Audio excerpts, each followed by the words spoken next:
Big week this week. Mississippi State on the road. Really good team, as talented a team as there is in the league, 1 through 10. Then we got Auburn at home, which obviously be another really talented, really well-coached team, both Coach Allen and Coach Pearl.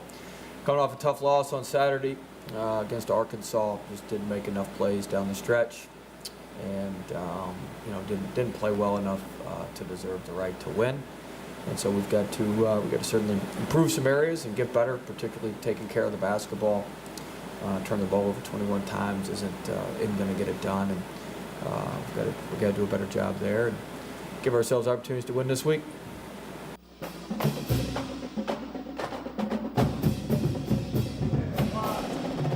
Well, welcome to Tigers Roar, live from Scoreboard's Grill and Catering. Jordy Helperg, along with, wait, you don't look like Chrysan. It's Jonathan Poche. That's right, that's right. Welcome. Thank you. Happy to be here, definitely. TK. On assignment. Giving me a shot, so I'm going to take it. He's on assignment on a very, very busy Wednesday. You just saw Will Wade talking, arguably their toughest road game to date as we speak. LSU in Starkville taking on the Mississippi State Bulldogs, two teams that really get after it. And Mississippi State very, very good at home. Over the past two seasons, 29-3 at the hump, including 10-1 this season. So that's one tidbit. And we've also got National Signing Day. LSU's filled out its 2019 class of 25. It's a big day for LSU sports, basketball on the road, Yep. Tough place to play. Mississippi State, a well-coached team, definitely going to be a challenge for Coach Will Wade's bunch. Got to get over that one-point loss. Yeah. Came all the way back from 18 down second half. Couldn't get it done. Got to stop digging those holes. Oh, I know, the deficits. You can't do that on the road. But the big story earlier today, LSU went into the National Signing Day Part 2 with 19 signatures. They had 6 more opportunities, 6 more spaces to fill, and they filled them all. Take a look at who they are. And we've got some defensive backs, and we've got some versatile players. Sony Fanua, the outside linebacker from Salt Lake City via Mesa Community College. A guy that's ranked one of the best junior college players out there at the linebacker position. Word on him, he's got a very quick first step. He's going to make a lot of catches, a lot of tackles for the LSU Tigers in the near future. Maurice Hampton is the dual sport threat. He's going to weigh his options come Major League Baseball draft time. He is penciled in as a plug and play immediately in center field for Paul Maneri, but he's a really good defensive back out of Nashville, Tennessee. Well, top-ranked recruit in Tennessee. It's going to be tough to make that LSU baseball outfield starting lineup. They're going to have one of the best in the league. You have Duplantis coming back. You have Cabrera and Zach Watson in center field. So it's going to be tough for him to scratch that diamond. But yeah, I'm really intrigued by this guy. I'm a baseball guy. I love to see a dual sport guy. He can track that ball in the outfield. He always can track that ball on a gridiron, too.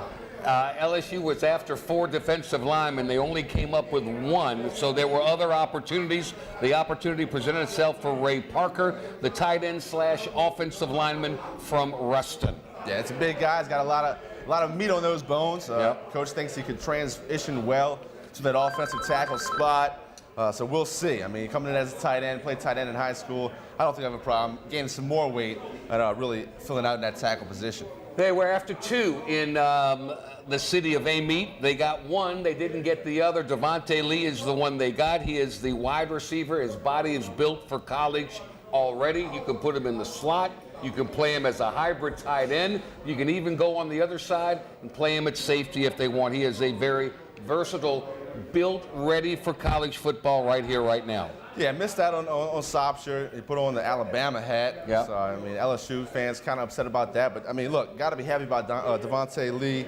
Like you said, the body's there for college right now. He might get on the field early in his career for LSU. Hopefully catch the ball for Joe Burrow. Get some more playmakers out there in the wide. Yes, we went back to the defensive secondary.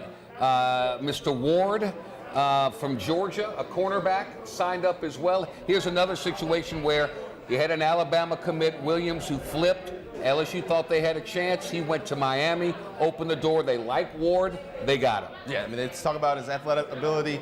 A guy that can really fly around the field, has fluid hips, and cover both in the slot and outside. A big get for LSU. And finally, last but not least, we thought maybe there would be one spot available, but toward the latter part of the signing day, Desmond Little. Here's a kid from right outside of Mobile, Alabama. Big, 6'5", 6'6", frail, 215, but he's an edge rusher. And here's a kid that LSU brought to camp, really liked him, but didn't know if they liked him enough to fill a spot. Spots opened up.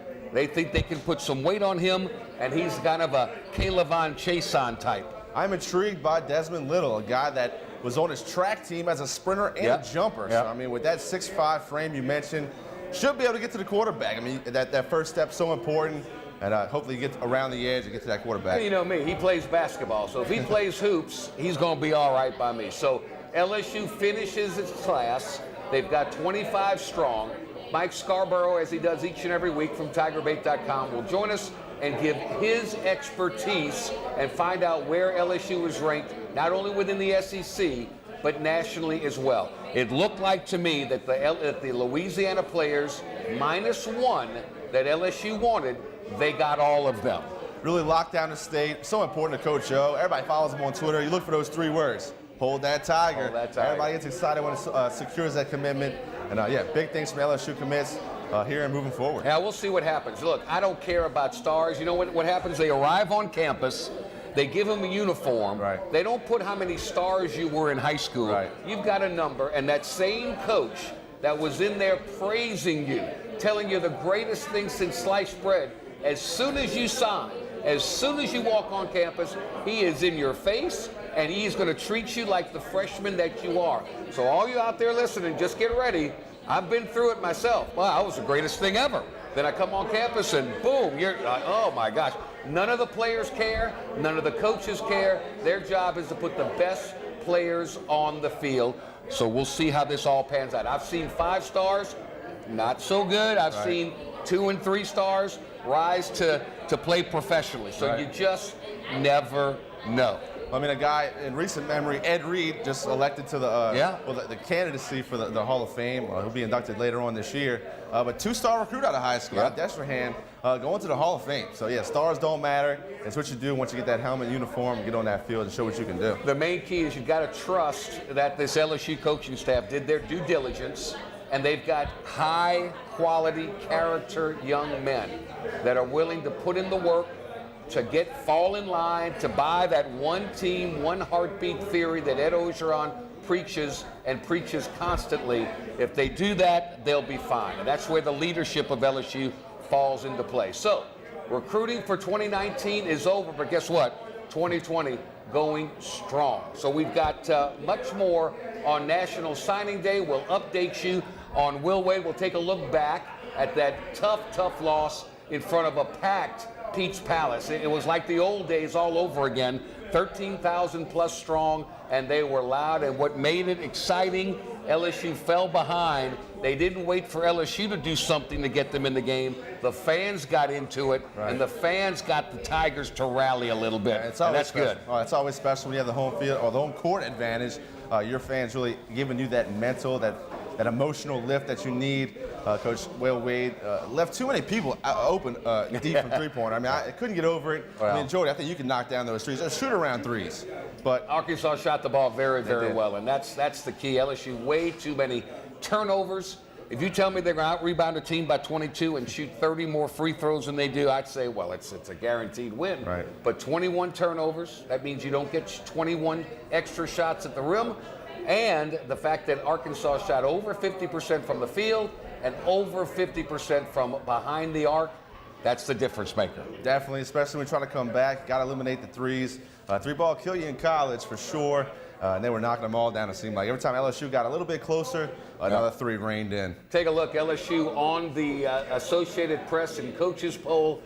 They were up in the high teens. Now they've dropped down. They're number 21 in the AP, number 22 in the coaches poll. But more importantly, you talk to all the bracketologists out there, they've got LSU anywhere from a 3 seed to a 6 seed. So they have an opportunity now with a game tonight against Mississippi State. That would be a huge road win. followed by a Saturday afternoon tilt with Auburn, another ranked team, and then you've got at Kentucky. So you've got an opportunity to really not only move up in the polls with wins, but more importantly, to move up on the seed lines if you can get 2 out of 3. Right, looking a little bit ahead. Kentucky is a very good team. You think? Well coached, number 5 in the nation right now, so it's going to be tough. But LSU can definitely improve their standings.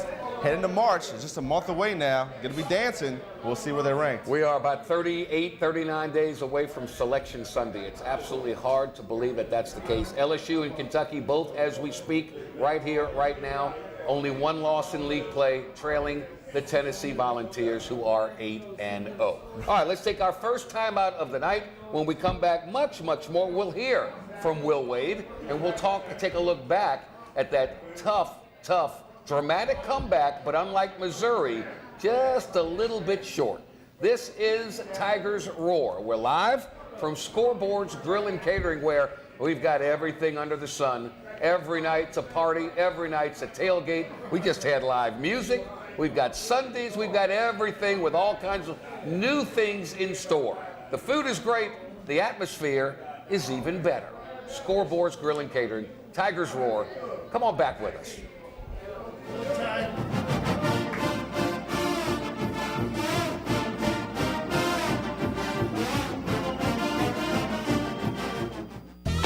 Going golfing. Ooh. Off to golf.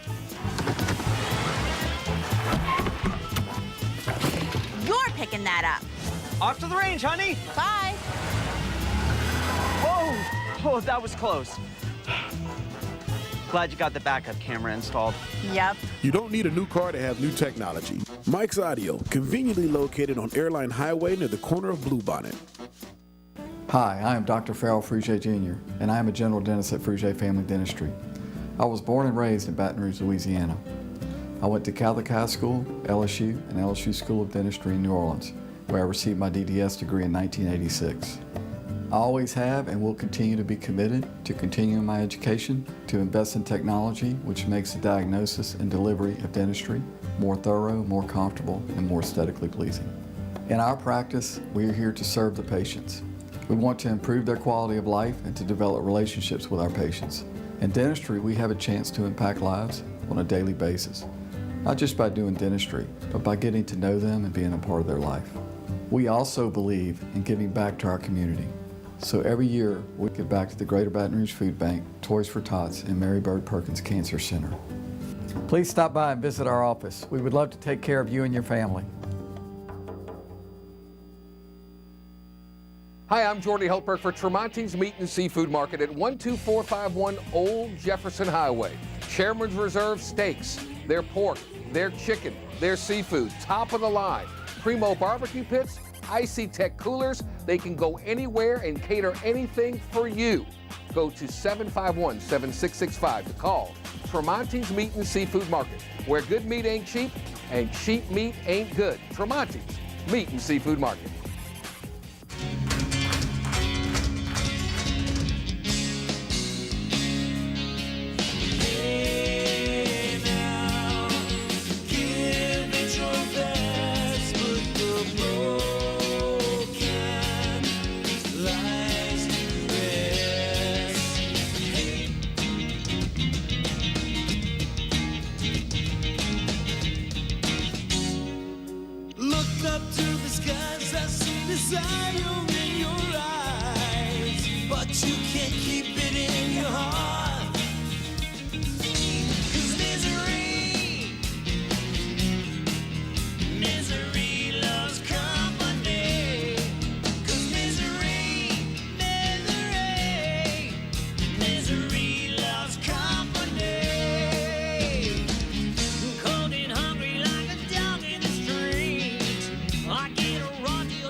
Cypress Lake Apartments are conveniently located off Segan Lane in Baton Rouge, a CLK multifamily management property. Come see this community, which has many amenities including swimming pools, fitness room, playground, and much more. 1, 2, and 3 bedroom apartments. Stop by Cypress Lake Apartments, call 225-293-6789, or go online Live at CypressLakeAPTS.com.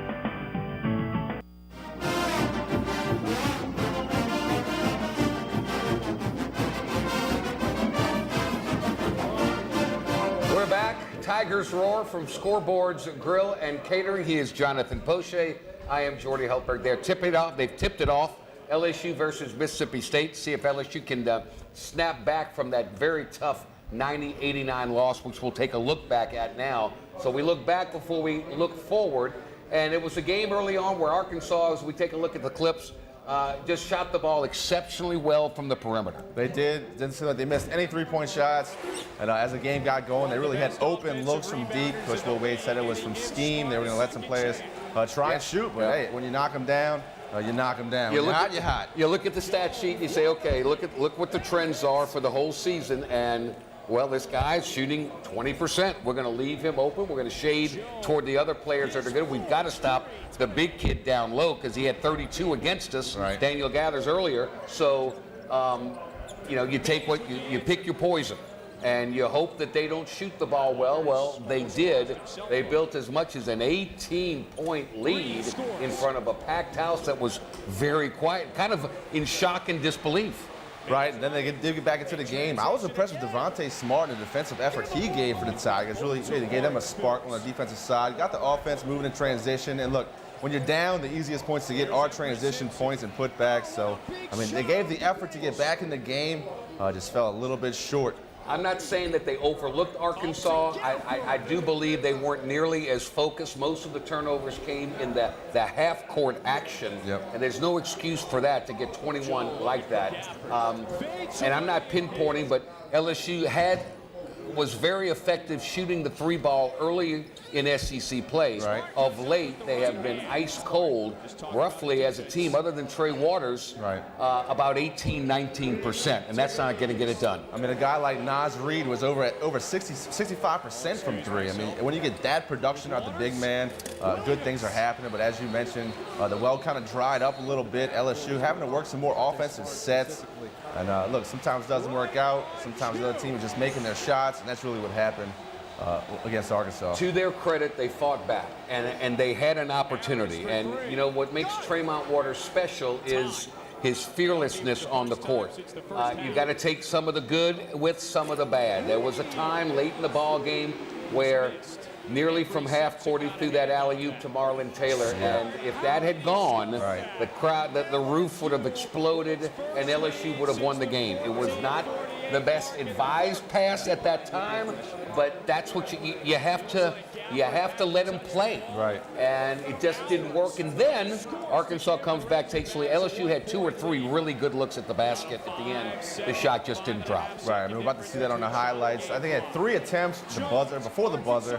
And Coach Wade didn't elect to call a timeout, wanted to let the boys play, which, I mean, I kind of understand. Arkansas was depleted, running a lot of guys around on defense. They were kind of worn down. Well, they were in such foul trouble. I mean, statistically, he might have made the right call, just letting him play it out. I mean, did get 3 chances at the bucket, just couldn't get one to drop. Desperation 3 from Naz Reid at the end.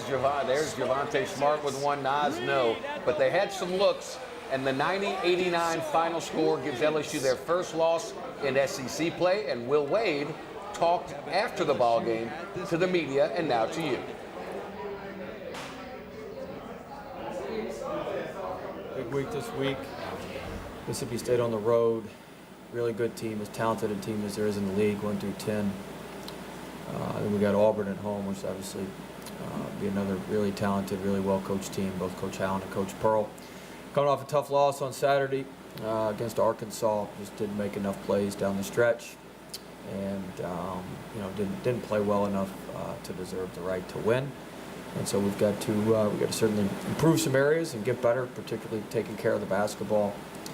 Turn the ball over 21 times isn't going to get it done, and we've got to do a better job there and give ourselves opportunities to win this week. You said the other day some of those were charges or turnovers, but how many were? Well, they took 5 charges in the second half. Obasahan took 3 himself, 22. So that's 5 turnovers right there. You all got the ball with 45 seconds to go up one. What's your philosophy? Are you looking for 2 for 1 even in that situation so you can make sure you get the shot, or do you want to run the clock? And make At a that point, we just want to get the best shot you can get. You don't really want to go 2 for 1 when you're up 1. If you're down 1, that's more of a scenario, but at that point you want to get the best look you can get. So, you know, I wrestled with calling timeout, but sometimes it's tough to get the ball in bounds on side out of bounds against Arkansas. They do a good job pressuring, so it wasn't a sure bet we'd get the ball back in bounds. So, you know, it just depends on the situation, but we need to get a better shot than we got. Does momentum that you guys had have anything to do with that? Yeah, I mean, we had the momentum. You know, they didn't have any shot blockers in. You just drive the ball in there and go shoot it at the rim again and get fouled, or hopefully lay it in. But we didn't do that. How did they react after the game? I mean, as you would expect, or I mean, What do you mean? just a tough loss after such, you know, a long winning streak. I mean, do you think they'll react well? We'll see. We'll see. We got practice here in a little bit, so they seemed in good spirits this morning when we did our shooting work this morning. So we'll see. After seeing it on film, what do you think about Tomas Pastoral? Do you see what he saw? Yeah, I mean the defense was way up there, and you know it was. I see what he saw. I see what he saw. Coach, you said the way that you're coaching this team might be a little different once they're lost, or the way you guys have to really not lose this team, kind of lose this team kind of a little bit of one level, but you might have to adapt after the loss. How is it? No, we gotta stay the same. We gotta do what we do and get a little bit better at what we're doing. We can't change. It's good enough to win 10 in a row. It's good enough to win from here. We just gotta be a little bit better in some areas. When you're catching the kind of breaks that you guys were catching, you know, throughout that stretch, does the loss maybe bring it back down a little bit to reality? I don't know what sort of break. I mean, we caught the break at Missouri. Outside of that, I don't know if we caught any other. I mean, the rest of the games we pretty much won. I mean, yeah, this stuff all evens out. You know, we probably should have lost at Missouri. We didn't, and we lost the next weekend.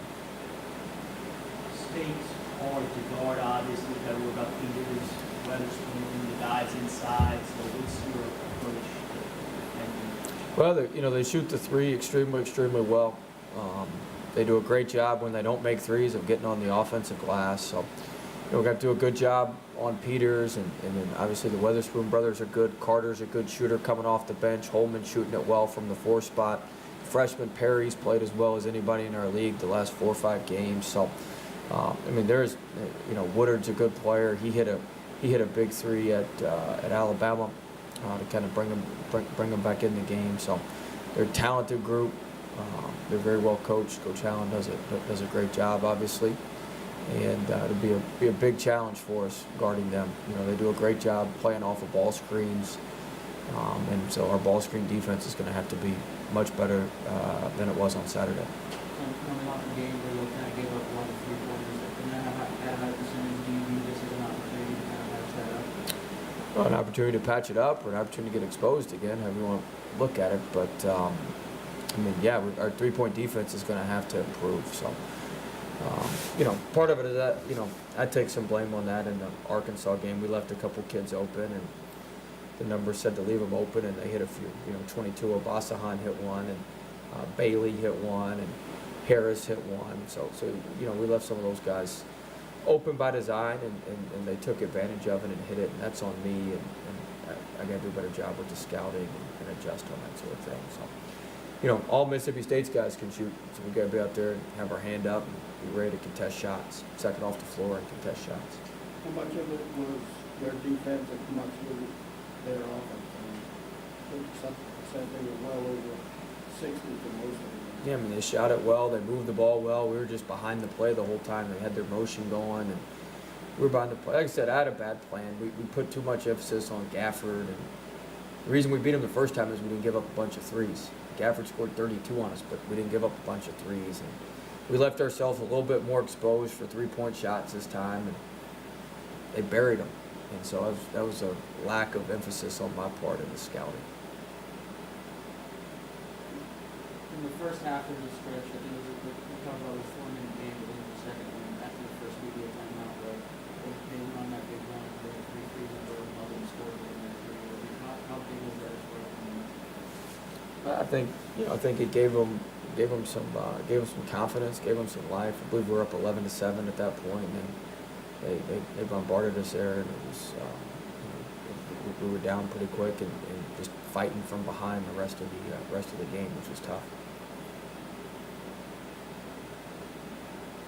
So you bring us back so much from last year. You guys played them twice in the year. How similar is what they're doing? Well, they're just experienced. They've got a bunch of experienced guys. They've got a bunch of veterans. They got a bunch of. They play mostly juniors and juniors and seniors, guys that have been in the program. So they're a very, very good team, and I know the atmosphere will be good on Wednesday night. It'll be, probably the toughest road game we've had to this point. So we're gonna need to play very, very, very well just to get it to a 6-minute game where we will have an opportunity to win. I know you don't look too far ahead, but in your mind, the stretch of games coming up, does it feel like it's the degree of difficulty is getting a little bit harder as you move on SEC play? Oh, certainly it's going to get harder as we move forward here in February, and we got to take it one game at a time, one day at a time. I know that's not the most exciting thing, but that's what makes you lose on Saturday, it puts you in a hole a little bit. Being kind of close to halfway through the SEC play, do you put more of an emphasis on guys getting their bodies right? Well, we try to. We got to balance it, but we've got to get better. We've got some areas that we've got to certainly improve on. So we got to practice and get better in some areas, and also make sure we stay rested and have fresh legs when it comes game time. 3-point shooting for some of you guys right now in the conference. Is that just what, snap out of it, or do you see something? I hope so. We shoot 24% our last 5 games. That's including Trey's 6 for 10 nights. So you take that out, I think it's like 18-19%. So, we've got some. We've got good shooters. We just got to step up and knock them in. That stuff. 3-point offense, 3-point that stuff kind of goes in waves, and we shot it well early. We haven't shot it well. We'll come back around and shoot it well. You guys are deep into the season now, and for these young guys, does going on the road in these SEC environments get any easier, or do you think they kind of adapt to it?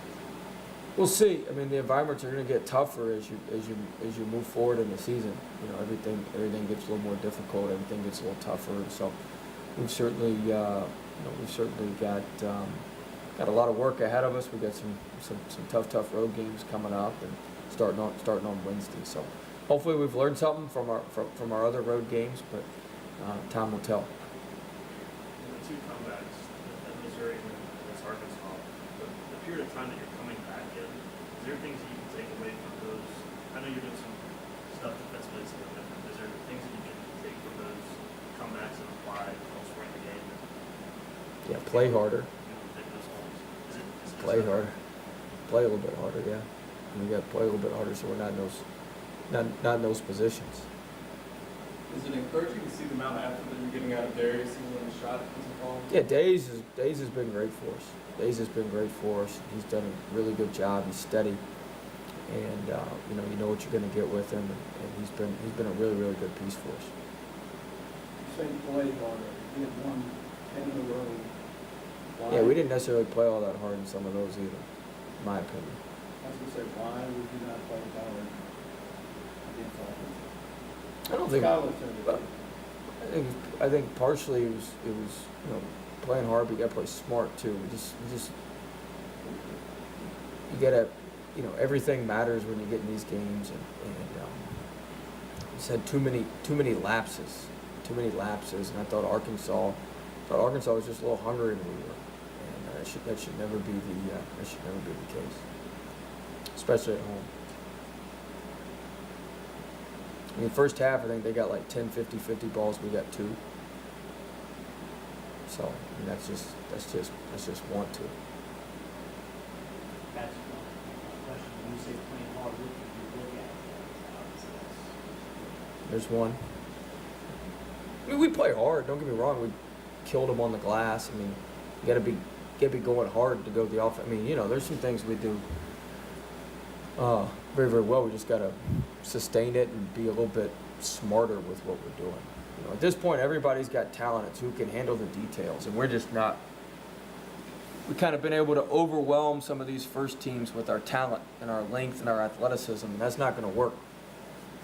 Not going to work at Mississippi State, won't work against Auburn, won't work against Kentucky. Like, all those teams have as good of players or better players, and so we've got to, you know, the difference is details and how you handle yourself, and we've got to handle ourselves better.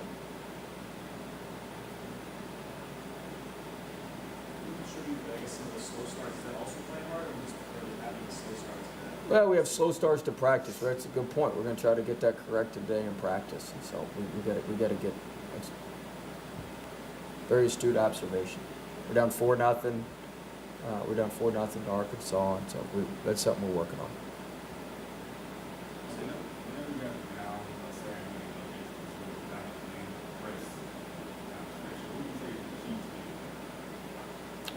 I mean, it sounds so simple. You got to get after it in the press. That's one reason I liked pressing. At my previous schools, we pressed a lot more than I have here. But it kind of exposes you. If you're not out there running around and flying around, it's out there for everybody to see. It's pretty easy to see who's not flying around the court, and so makes you fly around, makes you make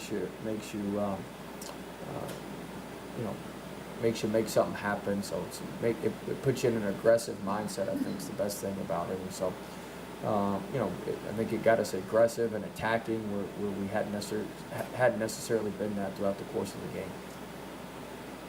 You mentioned practice bus to be slow starts. What is it that you do in practice to try and get them to say, well, we're going to change up the order of the drills and that sort of thing, kind of ease into practice a little bit with some other drills. So I'm going to try to change that up so we got a little more pop at the beginning with our drills. The practice mirrors the game. We kind of start slow and then we build up and we get going and we're pretty good for a while. I mean, so we got to start a little faster and stay fast.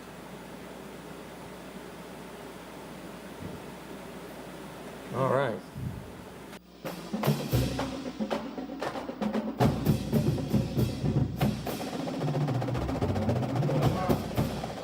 So that was the complete press conference after the loss to Arkansas. Now you can see tonight as the game is on, LSU up early in the ball game at Mississippi State. Then you've got a home game Saturday. It's a 1 o'clock tip. The Auburn Tigers, Bruce Pearl comes into town. This was a team that was, Jonathan, highly ranked early in the season. They've fallen back a little bit, but they're starting to get their act together again. So certainly not an easy game the way they shoot the three ball. No, I mean, Auburn can shoot it, they can rebound it, they can pass it. I mean, good in all aspects of the game. Great coach. So they're bringing their A game against the Tigers. It should be a good one. And then no team playing better in the country than the Kentucky Wildcats. LSU has to go to Rupp Arena. They'll be 23,000 strong there. And John Calipari's really got them going, and they just absolutely have dominated of late. Their defensive performance the other night was spectacular. I mean, one of the best teams in the country, ranked 5th in the nation right now. Calipari has been firing on all cylinders. Only one game behind Tennessee, 2nd place in the SEC. It's going to be a big test for LSU, a great way to move up the standings. Hopefully they can improve their standings heading towards that final stretch. Early on against State, LSU playing very, very well. Don't want to jinx anything, but note Quindary Weatherspoon. They are 22-2 when he scores 20 or more points. So the key, hold them under 20, and you got a shot to win the ball game. That was a nice gem from you there, Jordan. Didn't even notice that. How about Good that? stat guy right here. How about that? So again, it was great to see the Maravich Center alive and well and boisterous. And I wasn't there. I was out of town, but I was told by some friends of mine it was as loud as it's been in over 10 years. I mean, it's great for the program. Finally, these fans get behind a good basketball team. I mean, these guys, they are very good. They're better. They are better. They've been playing as of late. Hopefully, Coach Will Wade can really tune them in. You know, there's athletes flying around dunking that ball. These next 3 games will be pivotal, starting with tonight, and we'll update you throughout the course of the evening on that score. LSU in Starkville taking on Mississippi State. LSU 21st in the country as we speak in the Associated Press poll, number 22 in the coaches poll. So we have that for you. We'll take a quick timeout. When we come back, I think it might be time to get with Mike Scarborough. It is National Signing Day Part 2. LSU fills its class of 25. We'll get Mike to share his thoughts on how LSU did overall, how they did nationally, how they did within the state, and we'll wrap it all up, put a nice little bow on it. He's Jonathan Poche. I'm Jordy Heltberg. This is Tigers Roar from Scoreboards Grill and Catering. We've got the snow crabs. We've got the Sunday barbecue. We've got bread pudding every night. We've got it all for you. Great atmosphere, great environment, great food. Scoreboards Grill and Catering. We'll be back here on Tigers Roar.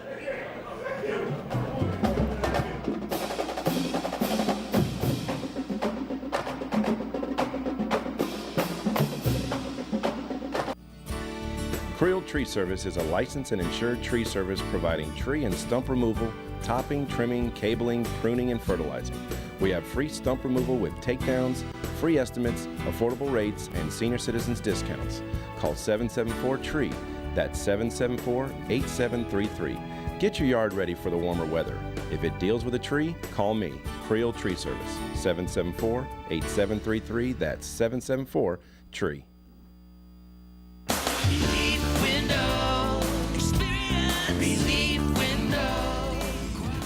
When my wife and I started Relief Windows, what we were trying to do, what our goal was to give a quality job to a homeowner. Everybody's scared of contractors. We wanted to change the mold of what that is. Not showing up on time, not answering the phone, somebody running with your money. The reason why you should pick Relief Windows to do your renovation of your home, windows, doors, hardy plank, or siding, is because of the experience, quality service of our company. Service is everything we have. It's the foundation of our company. We're going to show up on time. We're going to do the job right. Over 60% of our customers is customer referral. We're a local company here in Baton Rouge, built in Baton Rouge, staying in Baton Rouge. Okay. The job's not done until you're happy and we're happy. It's built the old-fashioned way, with a handshake. Here at Relief Windows is honored to be official window, door, and siding company of LSU Athletics, from one winning team to another. They said I could find you here. Why are you fishing? Our company's got to ship out 2 full color brochures and 20 color copies. You're killing me. It's done. Designed, printed, packaged, and shipped. How? You just got to know the right people. Baker Printing, the printing people. How come you get to fish in this private lake? Like I said, you just got to know the right people. You can know the right people too. Hi folks, Clarence Buggs here. Coach Roger Cador would take the time to tell you how to catch our brand new show, The Roger Cador Show, but as you can see, he's kind of busy right now out at Scoreboards, Baton Rouge's newest sports grill with food that is absolutely amazing. Catch the show 8 o'clock Tuesday nights, 6:30 p.m. on Wednesdays, and on Pelican Television's YouTube channel as well. You want to come out and have a great time. It's awesome, isn't it, Coach? Mm-hmm. Told you. The Acord Eye Clinic has moved to a new office, just minutes from the old office at 8280 YMCA Plaza Drive, Building 9. Dr. Shonda Acord and her staff welcome patients of all ages, including children and adults. They have a wide variety of frames and sunglasses, including Maui Jim. The Acord Eye Clinic features modern instruments and state-of-the-art technology, including digital retinal scanning with Optomap, hard-to-fit contact lenses, as well as professional care and service. Open Monday through Friday, 8 till 5. Call for an appointment, 225-767-EYES, and visit the website, visionsource-br.com. The Acord Eye Clinic looks forward to seeing you.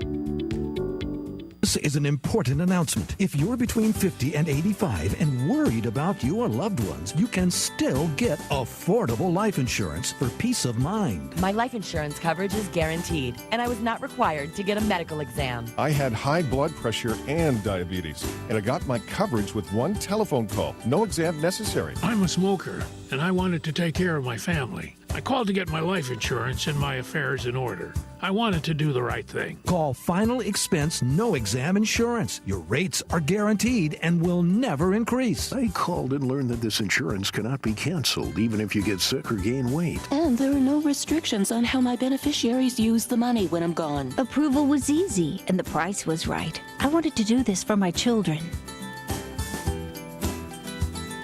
Call 800-654-9927, 800-654-9927.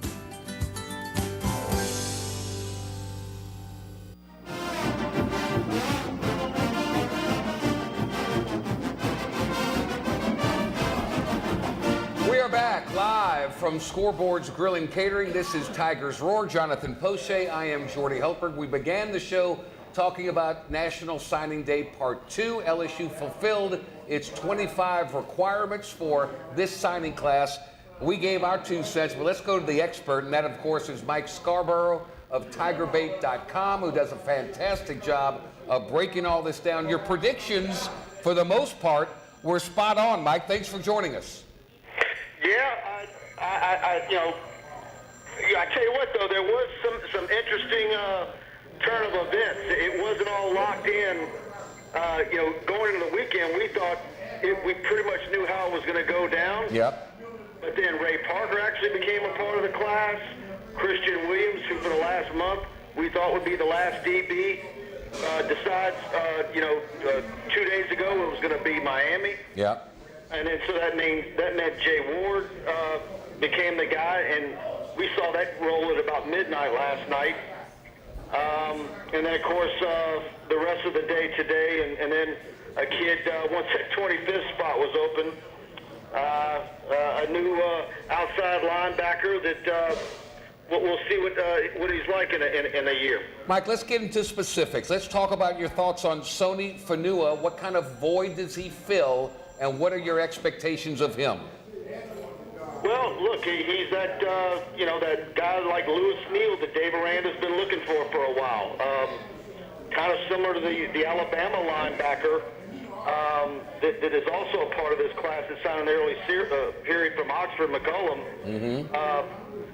But the thing they say about Fanua is that he's actually quicker than Lewis Neal. So while a lot of coaches back in the day thought Neal was too undersized, he's actually the type of guy that Dave Aranda likes at that position in his defense. Outside linebacker, a big get for LSU. Maurice Hampton, football/baseball. We'll find out what the major league offer is later on in June. But as of right now, where does he rank in your book? What are your anticipations of him seeing the field early on?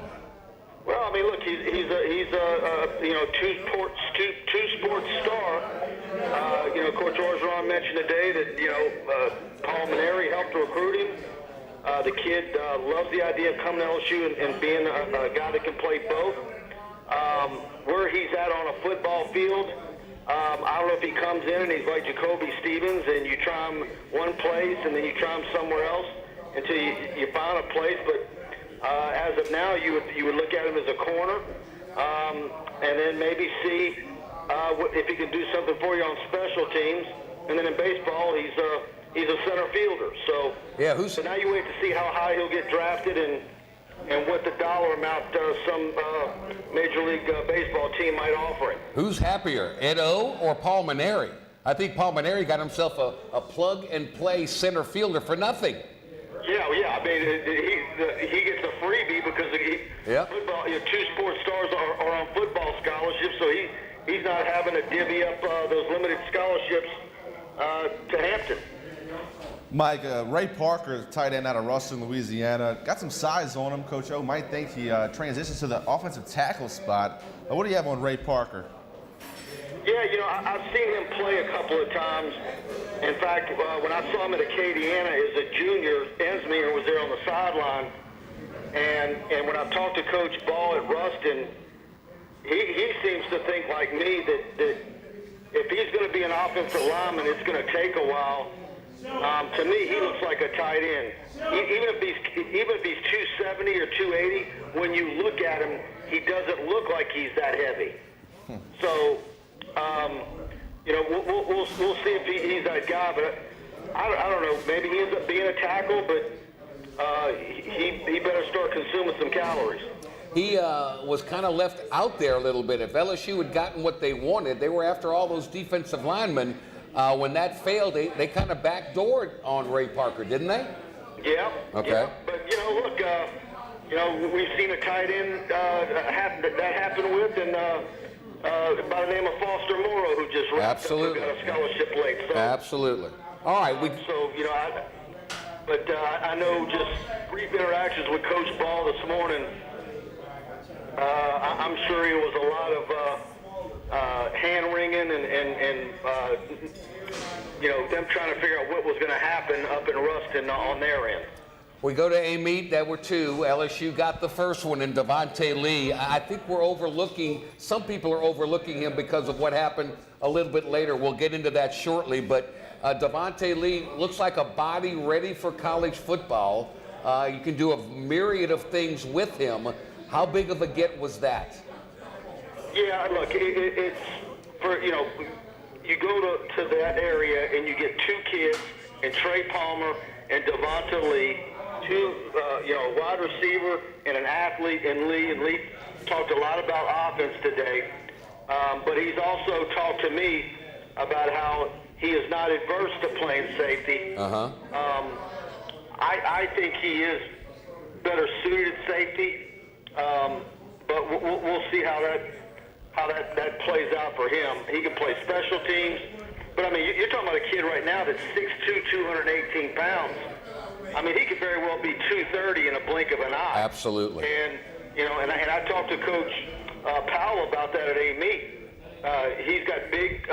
All his family members are 6'3", 6'4", 6'5", so he's not done growing. So.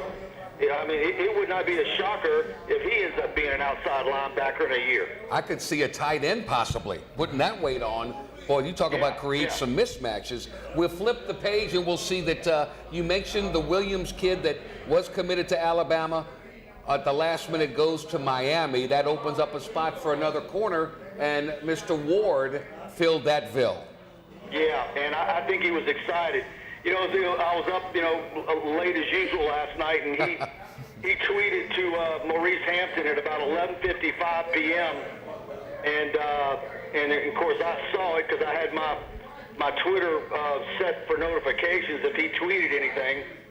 And so I hit the retweet and put and then 3 minutes later his tweet was gone, but not before I got a screen grab of it.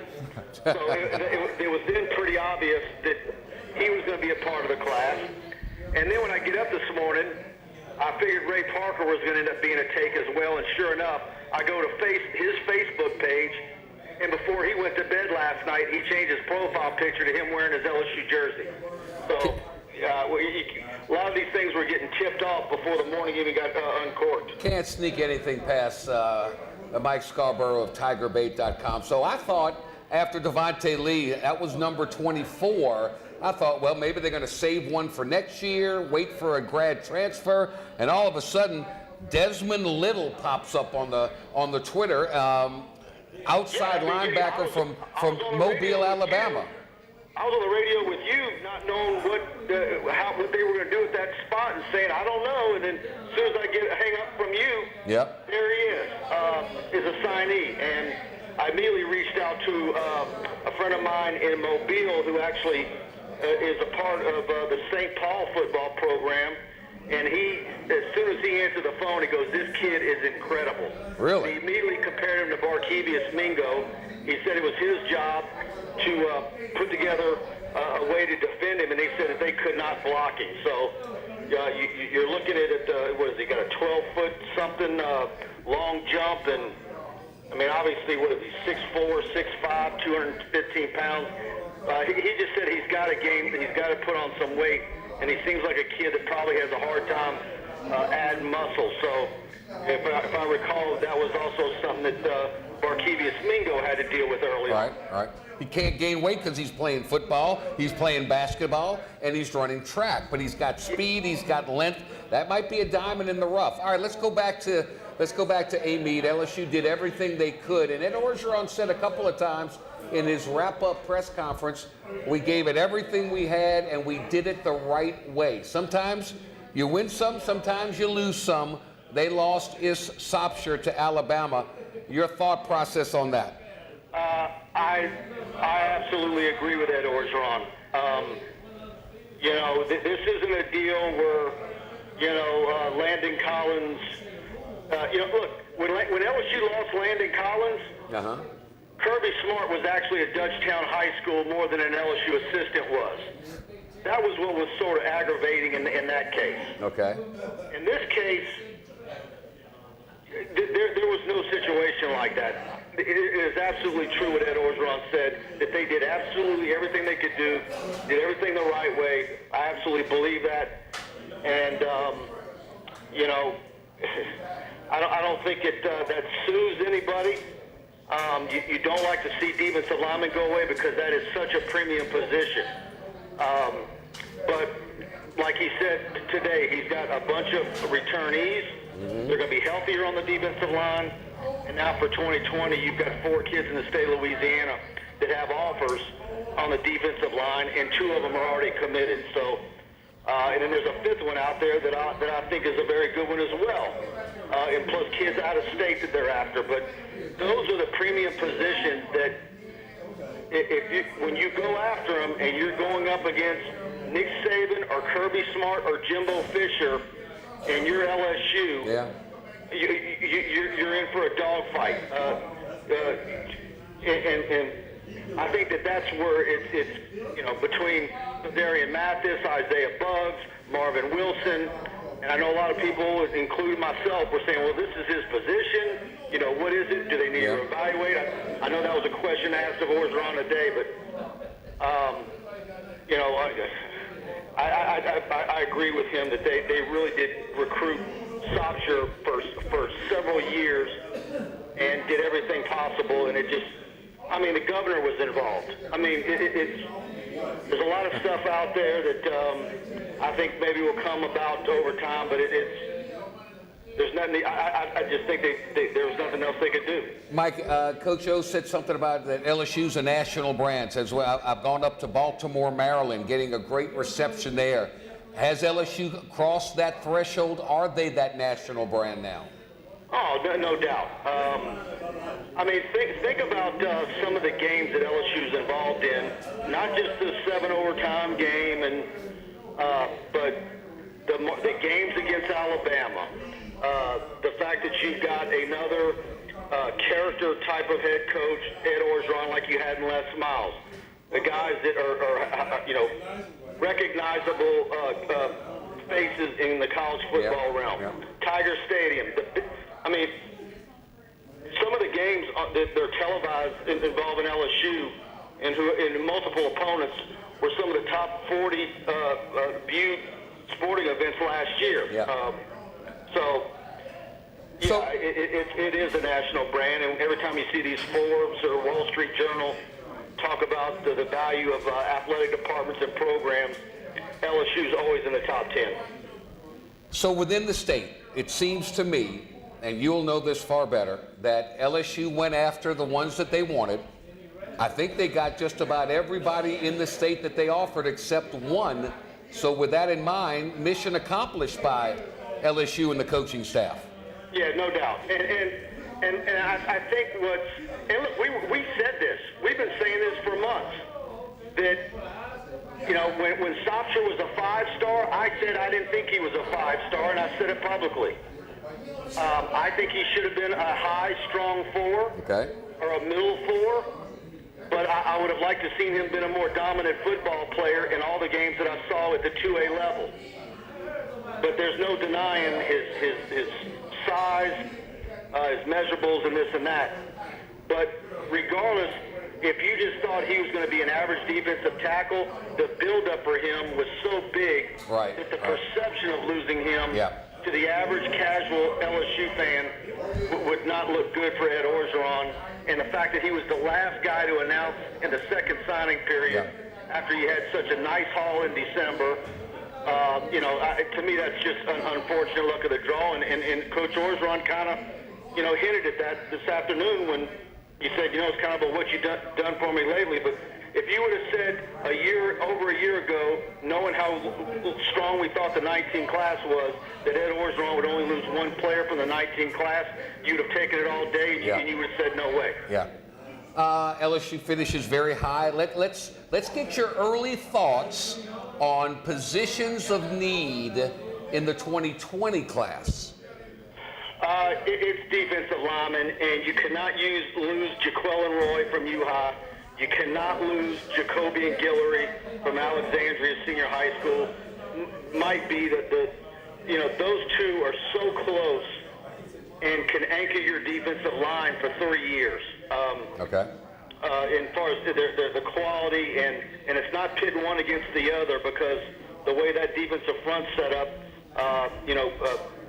Guillory is more of that bigger body space eater. But I think those two would be devastating. Cameron Jackson from Haynesville, and even though he's a defensive lineman on the commitment list, what I've seen of him, I think he might be an offensive lineman, kind of like Dari Rosenthal, because he's so tall at 6'7". Well, Mike, why don't you take the night off and then get up tomorrow morning and start working on 2020, all right? Oh, yeah. I've got a huge deal of 2020 for tomorrow, so it doesn't stop. TigerBait.com is your source for everything involving recruiting and so much more. Mike, we can't thank you enough for your time. Well done, my friend. Well done. All right, Jordy. Thanks a lot. Appreciate everything. All right, so there you go. Defensive lineman again for next year. You heard it from the man. I mean, it's such a position of need, especially in the SEC. Got to have the big bodies in the trenches. LSU, known for your defensive linemen, got to get back to those roots. Yeah, and look, congratulations to all the student athletes from LSU that signed with UL Lafayette, that signed with Southern University and Tulane, and all this to get a college scholarship to pursue your education and to be able to play football. Hats off to all the young athletes. Job well done. Let's take a timeout. We'll continue here live from Scoreboards Grill and Catering. The food is fabulous.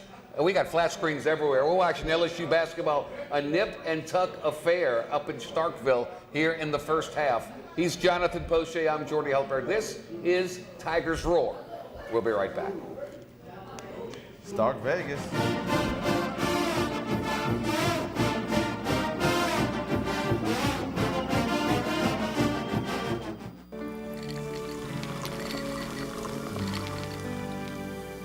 No one can stop me when I taste the feeling.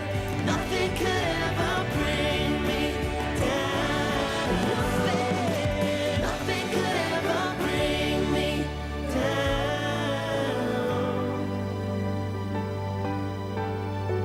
Taste the feeling.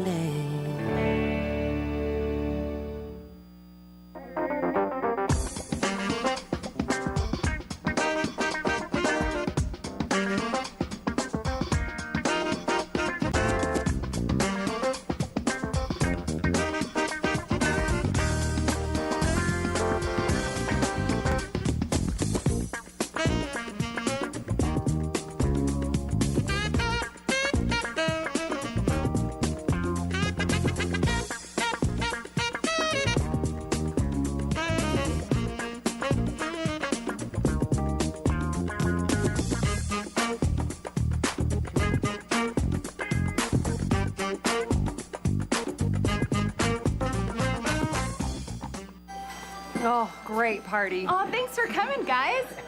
You better get that car warmed up. I'm on it. I don't miss those days. Yeah, we just had a remote start installed. Oh, us too. Nice. It's gonna be nice and toasty. Why don't we have one of those? We're fine. Okay, I can't feel my fingers. I bet everyone else can. You don't need a new car to have new technology. Mike's Audio, conveniently located on Airline Highway near the corner of Bluebonnet. Bolello's Furniture and Appliances, your dependable independent. Depend on us for service, for selection, for price.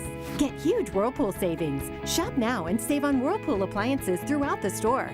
Plus, experience our price match guarantee and ask about special financing. You can depend on the know-how of people who live appliances every day. Bolello's Furniture and Appliances. Your dependable independent with nationwide buying power. Hi, I am Dr. Farrell Frugier Jr., and I am a general dentist at Frugier Family Dentistry. I was born and raised in Baton Rouge, Louisiana. I went to Catholic High School, LSU, and LSU School of Dentistry in New Orleans, where I received my DDS degree in 1986. I always have and will continue to be committed to continuing my education, to invest in technology which makes the diagnosis and delivery of dentistry more thorough, more comfortable, and more aesthetically pleasing. In our practice, we are here to serve the patients. We want to improve their quality of life and to develop relationships with our patients. In dentistry, we have a chance to impact lives on a daily basis, not just by doing dentistry, but by getting to know them and being a part of their life. We also believe in giving back to our community. So every year, we give back to the Greater Baton Rouge Food Bank, Toys for Tots, and Mary Bird Perkins Cancer Center. Please stop by and visit our office. We would love to take care of you and your family. For Total Home Pest Control, who are you going to call? Call the Bug Man, 923-BUGS. For total pest control for your home or business, call the original Salvat. Call the Bug Man today, 923-BUGS.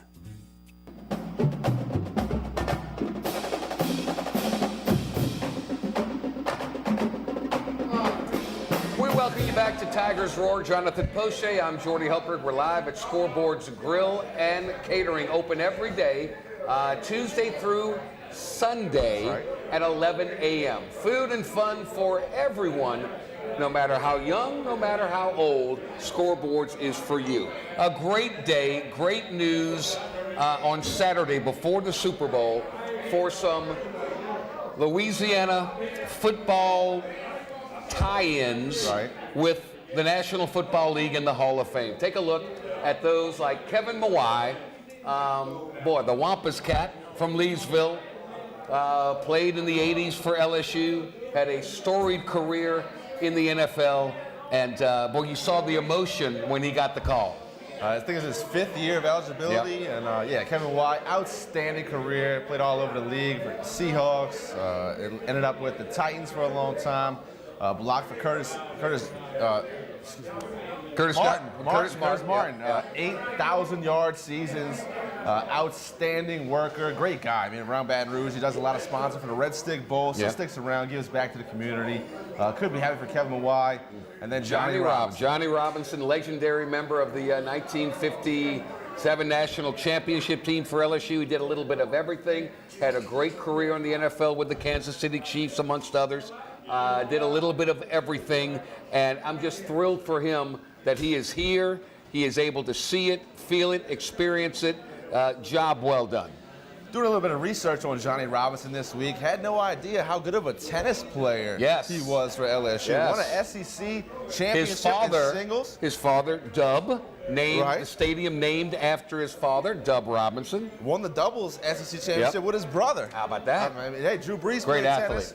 Outstanding athlete. Drew Brees beat Andy Roddick. I don't think he could beat Johnny Robinson. So congratulations to both of them. And then one that got away, but from Louisiana, Ed Reed from Destrehan, went to the U, and what a great career for the Baltimore Ravens. I mean, Ed Reed, one of my heroes growing up, one of the best to ever do it, leads the all-time record of interception return yards, and for good reason. I mean, the guy was dynamic at the safety position. And part of that 100-year celebration of the NFL, that commercial, it was perfect. He's lurking down. You know he's going to make the big hit. So congratulations to all of them.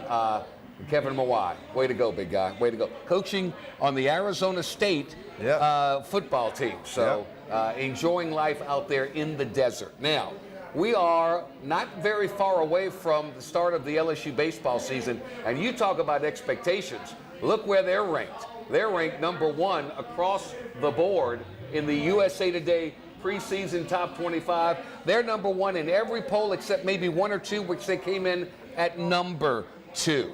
They open up their season coming up a week from Friday when the ULM Warhawks come to town for a Friday night, and nothing like opening day. College baseball, Major League Baseball, it's unlike anything else. Opening day is special.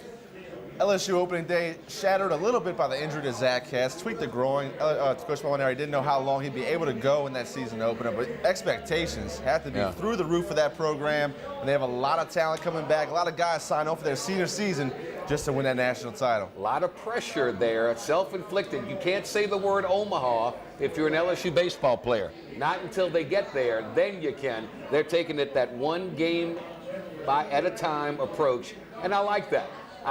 During media day, our cameraman caught up with some of the LSU Tigers, including Josh Smith. Sit back and relax. LSU baseball, #1 in the country for a reason, and here's their thoughts.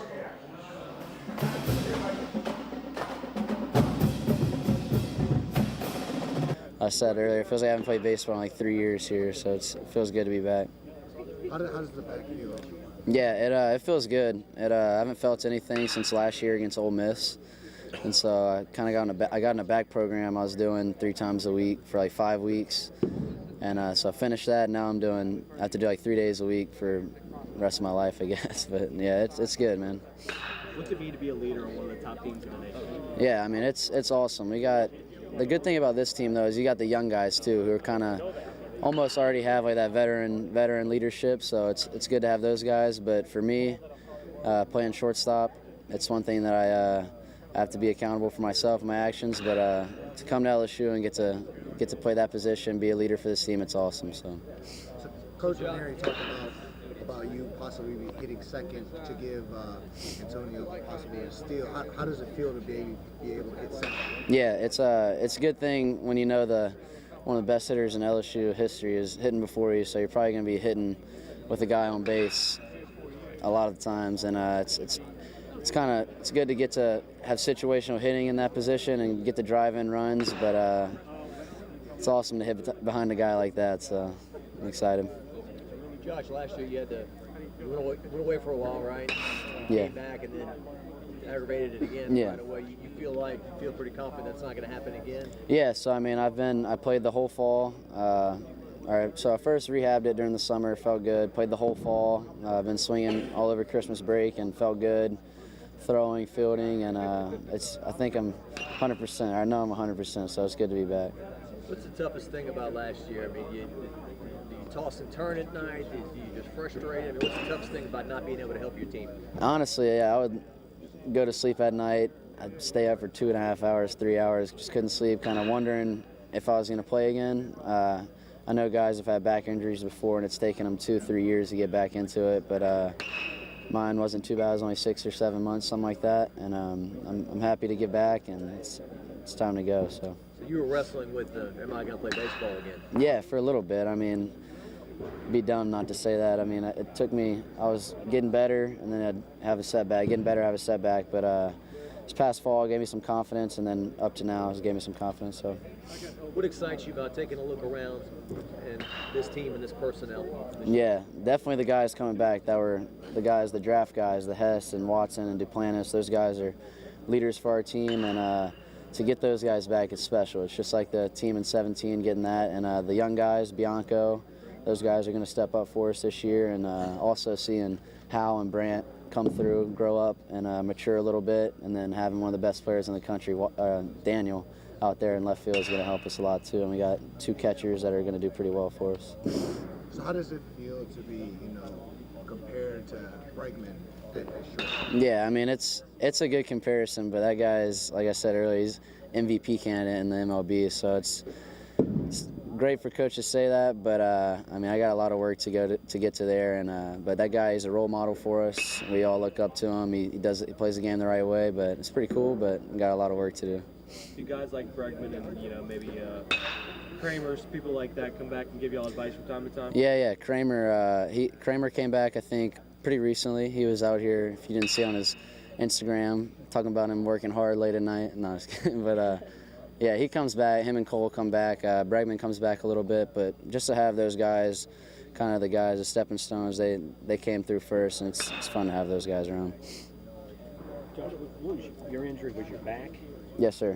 What have you done about that? Those can be chronic, and what kind of things have you done? And yeah, so I got on a back program. I was doing it for was in it 3 times a week for 5 weeks, And so once that was done, I was able to return to activity. And then so I've been doing for 4 weeks, or for the rest of my life, actually, I have to do like 3 days a week. So What kind of program is it? Stretching or? Stretching and a bunch of just core exercises. So just a bunch of dead bugs, stuff like that, just to try to strengthen up the core and get the back muscles engaged. What describe these exercises? Though? Like what exactly? Yeah, like dead bugs, sit-ups. I mean, I couldn't technically do it. Yeah, I would have to lay on my back. So I guess like crunches and stuff like that. So it's pretty intense, but it's got me to where I am right now. So. Do you feel any effects? Do you feel any leftover? No, I feel 100%. I went throughout this whole fall, this whole spring, or this whole winter, and felt good. So I'm excited to get back. Had they been a problem before last year? No, I'd never had it, and I think it was just maybe from time, but talked to a lot of guys that after they got on this back program, they came back 100%, so I'm pretty confident in it.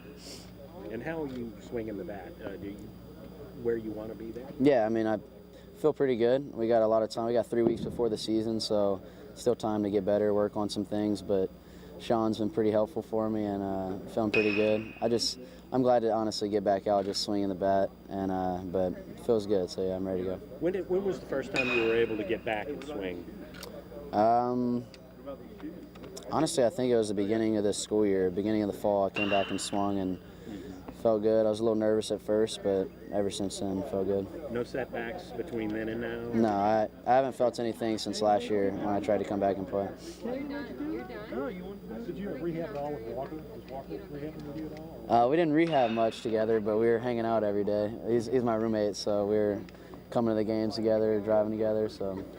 How he handled last year? Because I mean, he knew he wasn't coming back. Yeah, that's one guy that you kind of look at and you're like, dang, like you want to work like that guy, because he went through a tough time. He got injured at the worst part of the year, and for him, talking to him, I knew he was going to come back. He's going to get better. He's going to work harder than ever, and it was fun to see him progress and get back to where he is. I know he's worked hard for us this year, and he's gonna be a guy for us this year, and we're looking forward to seeing him pitch again. Could you say how hard it was for him to get hurt in the College World Series?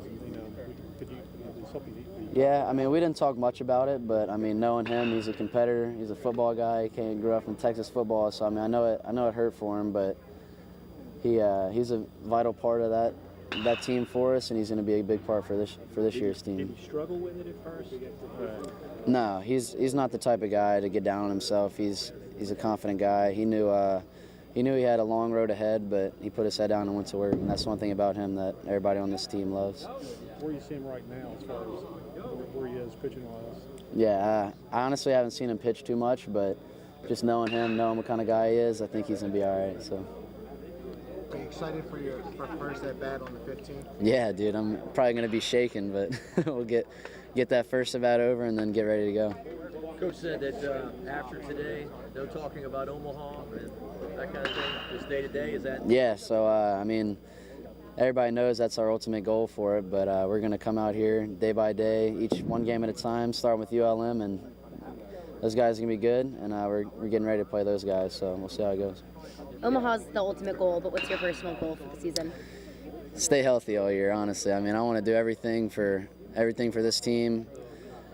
I'm not a big personal goal guy, so I mean, I definitely want to get to Omaha and win it this time, so we'll see how that goes. But definitely I want to stay healthy and be out there with the guys every day. Kind of just juggling some faces in and out, huh? Right. How's that going? It's going well. We compete our tails off every single day, and just really make each other better, which is the whole scenario of things, trying to make people around us better, which is really good for our team. What's it been like just so far to be here to put that uniform on? Oh, it's been a dream come true. I've been a fan since I was a little kid and dreamed of this moment, and it's been everything I expected and then some, and it's the greatest place to play baseball in the country for college, so really excited to get to do that every day and come out to this beautiful yard. Now, Drew has a unique but yet understandable, perhaps. Did you see him wearing any Ole Miss stuff? Yeah, he's one of my roommates, so he has like 18 years worth of Ole Miss gear. So he wears it around a little bit, and we give him some crap about it, but it's all friendly. Your first game in the box is about 3 weeks away. What are you looking forward to most? I mean, everything really. The fans are going to be going nuts. This place is going to be rocking. Trying to win a game against UL Monroe opening night, and just really ready to get things going towards the season, see what this team can do and what we're made of going forward. I'm sure you've been asked, but what's the competition like at first base? It's really tight right now. Yes, sir. We got 4 of us over there. We got me, CJ, Drew, and Gavin around here somewhere. But it's really tight, and we push each other every single day, and we're all over each other, just making sure we're doing our stuff and getting the work done that Coach wants us to do. What are some of the differences between all of you guys? I think we bring something different to the table, each of us. I mean, me and CJ bat left-handed, while Drew and Gavin bat right-handed. And each of us are like different levels of athletic, and I think we just bring something different to the table that our team can use. Who's the most athletic? I would say CJ's probably the most athletic. Yes, sir. So you're joining the team, and the team is number 1 and number 2 across the country. But as a freshman, you feel like, well, I can't really get caught up in that because I got a lot to prove myself. Right, yeah. You don't let it get to your head too much. I mean, it's cool to be ranked number 1 in the country, and it's cool acknowledgement that they give us to us, but you can't really think about it too much because that means you're gonna get everyone's best, and we got to be ready to come out day in and day out and play our best just to make sure they don't knock us off, because we're gonna have that target on our back this year for sure, and it's cool to think about it that way. You thought about what it's gonna be like when these stands are full? We got a little bit of taste of it when we played UNO here. There were probably this whole section right here. There's probably about 4,000 here, and my heart's racing getting into the box for the first time. But I couldn't imagine 12. So I mean, let alone 4. So I mean, it's going to be pretty exciting on the first day. What kind of hitter are you? Power hitter. I like to drive the ball in the air and try to hit it as far as I can.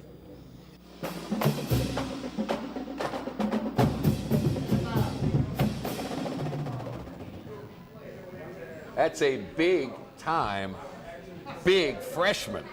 Yeah. How about that? I mean, built to last. Built to last. Man hasn't missed many meals. We're built, speaking of many meals, you can get many meals. What a menu at Scoreboard's Grill and Catering. Yeah, we always talk about the snow crabs and the corn and the potatoes, but I'm going to tell you what, their burgers, their sliders, top shelf. Top shelf. Full screen TVs everywhere. LSU started out great in hoops. State went on a 17-zip run. They've seized control early. Let's see if the Tigers can fight back on the road. We'll take a timeout. When we come back, they're 5th in the country, and they are led by one of those girls who sat out last year because of an injury, but McKenna Kelly coming through in the clutch for Dee Bro. We'll have that story next here on Tigers Roar.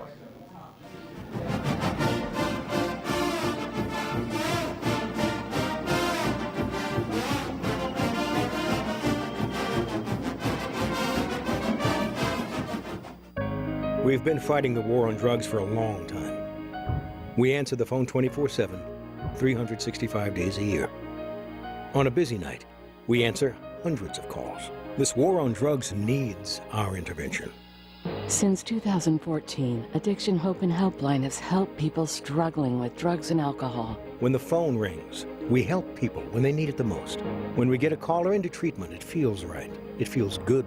It's a blessing. If you're struggling, drinking, using, and need to get clean, don't suffer alone in silence. Call Addiction Hope and Helpline. Our people understand, and many are also in recovery. Call for support and strength. You can call for someone who can't or isn't willing. It's an act of love. Together we can help you beat this thing and erase addiction from your vocabulary once and for all. Call 800-383-8177, 800-383-8177. The Accord Eye Clinic has moved to a new office, just minutes from the old office at 8280 YMCA Plaza Drive, Building 9. Dr. Shonda Accord and her staff welcome patients of all ages, including children and adults. They have a wide variety of frames and sunglasses, including Maui Jim. The Accord Eye Clinic features modern instruments and state-of-the-art technology, including digital retinal scanning with Optomap, hard-to-fit contact lenses, as well as professional care and service. Open Monday through Friday, 8 till 5. Call for an appointment, 225-767-EYES, and visit the website, visionsource-br.com.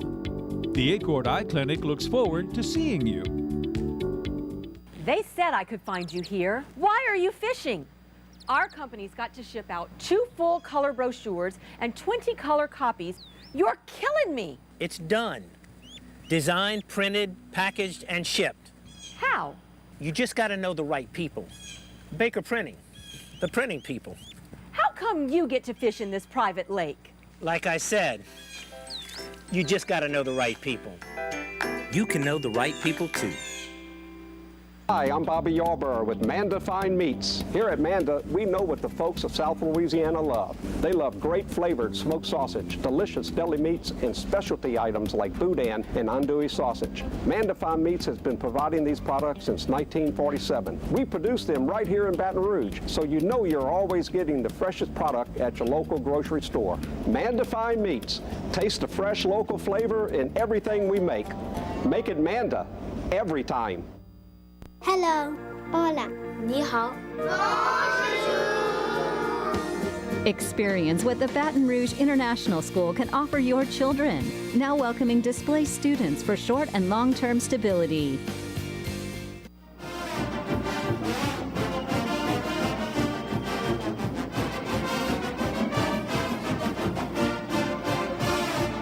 All right, ready to wrap this thing up on another edition of Tigers Roar. Jonathan Poche, there was all I'm going to say about what happened last Sunday is what happened in New Orleans. You were there, the blackout and gold festivities, nothing like the Crescent City, nothing like the Who Dat Nation. Describe it for me. You were there. I was there, took part in the Boycott Bowl. It was outstanding. I mean, all the bars had the 2009 Super Bowl on. Everybody was cheering like it was live. Hundreds of blind referees walking around the streets. Thousands of women holding little yellow flags, throwing them at everybody. Everybody walking around. Thousands of people on Fulton Street for that concert. Chopper Style was out there. Okay. It was a great time. And you couldn't walk through. It was almost like Mardi Gras on Fulton Street. I love it. I love it. Nothing like the Who Dat Nation. No word yet as we speak right here, right now, on across the street. And the Anthony Davis situation, it's getting crazier and crazier. Trade deadline Thursday, 2 o'clock our time. Wait and see. I've learned to never say never, but I would be shocked if something took place prior to the trade deadline. We shall see.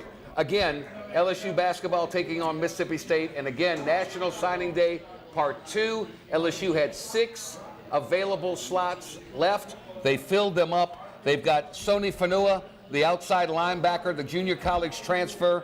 It's like, this is great, Polynesians everywhere. They're going to have to change the chef's going to have to change the menu at the training table. I think they can handle that. I mean, yeah, absolutely. Who doesn't like Polynesian food? I mean, the guy's going to be a good get for LSU. Ranked one of the best linebackers in junior college. So, I mean, inside, he can run sideline to sideline. Going to be a good get for the Tigers. Maurice Hampton's going to decide between baseball and football. Paul Ranieri's got his fingers crossed because that outfield's leaving after this season, and Mo Hampton can step in right away, play center field for them. He's a really good safety, highly recruited, highly rated, 4-star. Take that with a grain of salt, but he has come in the fray. Ray Parker, the tight end / I believe, offensive lineman. They'll flip him from Ruston, Louisiana. Always good to keep the in-state players in-state. I mean, 6'4", 252. That is a huge tight end. Did catch some passes in high school. Was productive at the tight end spot. But as you mentioned, looks like he's going to transition to that offensive line, possibly offensive tackle position. You see there, number 7, Devontae Lee from Amite, the built for college football already body. You had 2 you wanted in Amite. You got 1. As Ed Orgeron said, love the one you're with. Now that it's over, we're not talking about the ones that got away. We're talking about the ones we have, going to prepare them to be the best LSU football player you can. I can see with Joe Parker and Steve Ensminger, I can see a myriad of things for this young man where they can put him in all types of situations to get mismatches. I mean, he's got the body, as you mentioned. The guy is built to take the hits. He can go inside. He can run the deep route. Might even play some defense with that body. Yeah. I mean, who knows? Coach O's going to figure out what he's going to do. Yeah, Dave Aranda's been known to pluck one from the offensive side. Thank you, Devin White. Then you've got Jay Ward, the defensive back. You had your sights set on one, but they always liked this young man from Marietta, Georgia. They liked him, and the opportunity presented itself. They think he can step in and become a good player for them. In defenses now, there's no such thing as just 4 defensive backs. Right. 2 corners and 2 safeties. you got to have 5, you got to have 6 of them with the spread offenses. No doubt. This guy is very athletic. The LSU Tigers love what he can do on the field. He can run, he can cover the inside, cover the outside. Jay Ward, a great get for the open spot for the LSU Tigers. And then last but not least, it's like that last pick in the NFL draft, all right? Desmond Little, a guy that we really heard not much about. I got the inside word that he came to camps, they loved him, they see him as potential down the road. Maybe not right here, right now. Maybe he's a kid that sits out red shirts, puts on about 30, 40 pounds to go with that 6'5" height, to go with all that athleticism. He plays football. He plays basketball. He runs track. He's a fast quarter miler, 220, 100-yard meter dash. He's got a high jump and a long jump, out of this world. So maybe, just maybe down the road, in a year or two, in 2 years from now, maybe Desmond Little might be the steal of this class. One of the most intriguing commitments, definitely in this class. I mean, the guy is 6'5", very lean, 215 pounds. When you're a sprinter and a long jumper, and you play outside, you play hoops at 6'5". Come on now. You play hoops. The guy is an amazing athlete. We'll see what he can do. Got to put on some weight though. He's trim. Now we're in the second half, 3-point game as we speak. State up. LSU fought back after that 17-zip slump, where State went on that run, but they have fought back, crawled back into it. This one will go down to the proverbial wire, so I'll be biting my fingernails the rest of the night. So, all in all, from a recruiting perspective, I think Coach O and his staff did a fabulous job. They kept, of the 10 in-state prospects that they were recruiting, they got 9 of them. Right, outstanding. They got 9. Outstanding. Yeah. Did they fill all their needs? Well, I don't know. We'll see. Again, we'll see how these players pan out. You cannot judge your recruiting class here and now. You got to give them a chance to grow, to develop, and to see how they handle.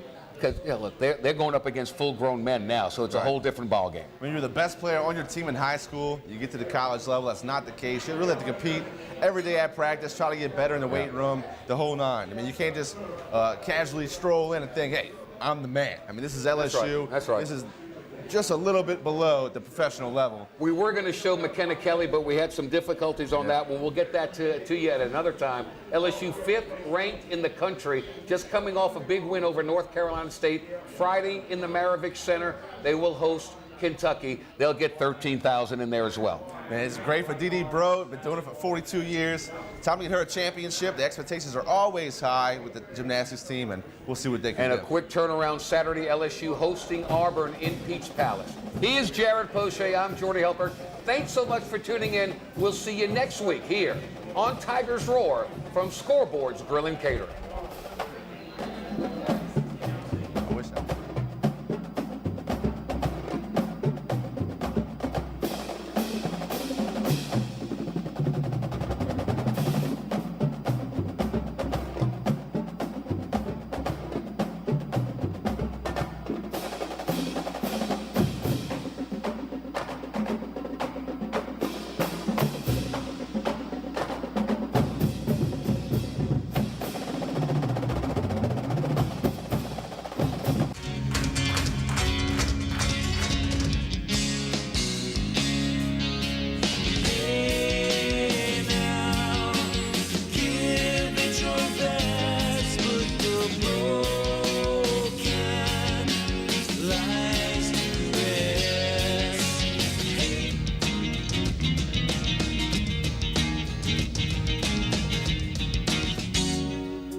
the feeling